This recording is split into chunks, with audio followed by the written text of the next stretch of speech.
വൈകിട്ട് സന്ധ്യവേല പന്തലിൽ കേളി, മദ്ദളപ്പറ്റ്, കൊമ്പുപറ്റ്, കുഴൽപ്പറ്റ് എന്നിവയും ഉണ്ടായിരിക്കുന്നതാണ്.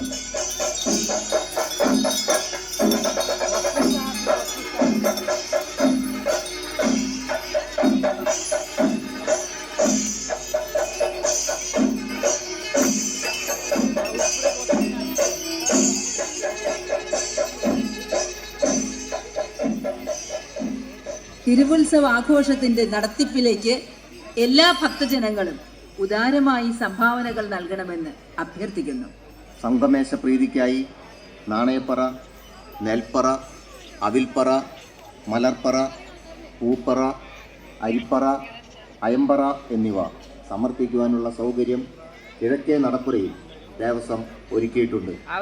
ഇതിനു പുറമെ വഴിപാടുകൾ ബുക്ക് ചെയ്യുന്നതിന് കിയോസ്ക്, ഈ കാണിക്ക മുതലായ ആധുനിക സൗകര്യങ്ങളും ഭക്തജനങ്ങൾക്കായി ഒരുക്കിയിട്ടുള്ളതാണ്.